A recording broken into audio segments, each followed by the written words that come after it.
So our findings, and I just want to read from the actual report that we produced at the end of our study, and this will just put in a nutshell really what we found.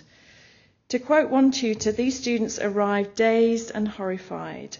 They were dysfunctional, loud, outwardly confident, but lacking in respect and very restless. An observation made by several of the tutors at the end of the 20 weeks was that students had grown significantly in confidence and in their noticeably more positive attitudes towards staff and peers.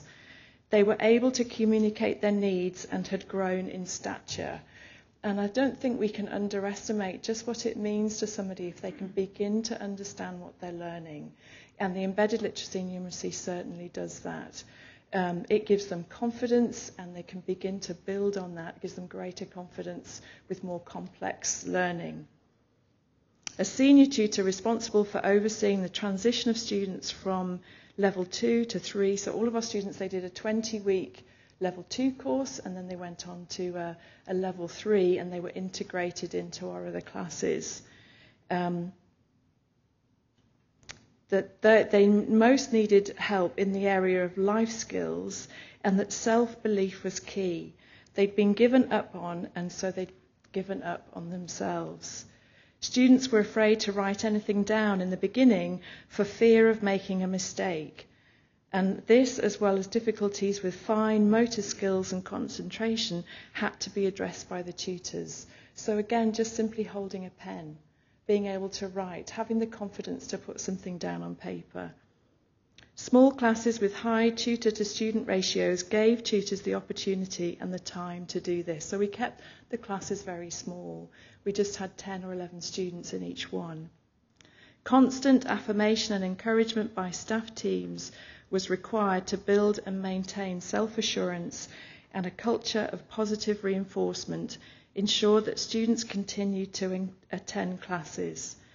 This whole team involvement was the key to creating an environment in which literacy and numeracy skills could be taught.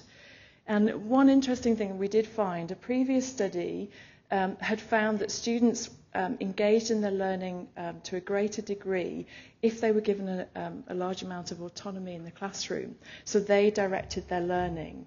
We actually found quite the opposite. Students were engaged with their learning if we put them in a very safe environment, and that meant some pretty firm boundaries.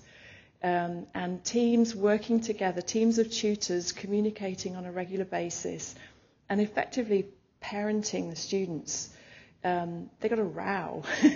If they were late, they were accountable to their tutor.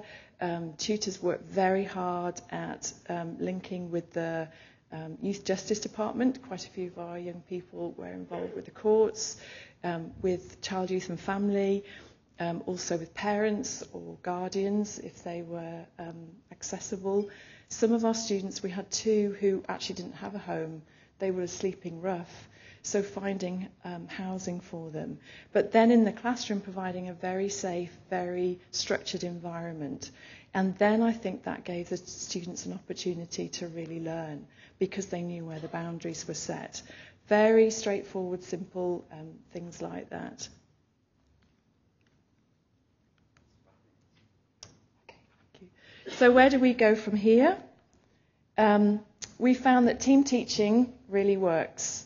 So our vocational tutors working in tangent with foundation tutors, and we do that as much as possible. So foundation tutors are involved in helping the students to set their individual learning plans, and then going in and assessing them, talking them through the online assessment tool, setting goals, and then providing some additional support to those students who are at entry level. So steps 1 and 2 on the learning progressions.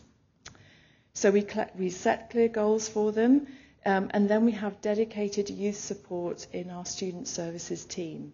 So somebody whose entire focus is on those young people, and that enables them to link with other organisations who are involved with them. We have ongoing and regular communication with the legal guardian, and there's some really strong agreed behavioural parameters. The students, when they begin their course, will set goals for themselves as a class, and they will also set their class rules. And it's quite amazing the kind of rules that they will set when you ask them. And then we hold them accountable to those rules. So the kinds of behaviours that we're expecting from them: no hats, no mobile phones. Again, very simple and straightforward things, but it creates a good learning environment. We revised our induction and enrolment process so that we give the students as best a start as we possibly can. And we are now embarking on a year-long project to embed literacy and numeracy into all of our resources, into the student workbooks. And very similar things to the ones that Rachel was mentioning earlier, about creating the kinds of resources that enable students to engage with what they're reading. So simple things around the way that the text is laid out, and font and spacing has a tremendous effect on whether or not somebody can actually take part in what they're reading, and then providing additional resources for our tutors to use in their classrooms.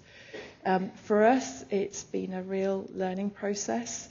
We are still learning, but we have definitely seen a correlation between embedding the literacy and numeracy and the achievement of our students.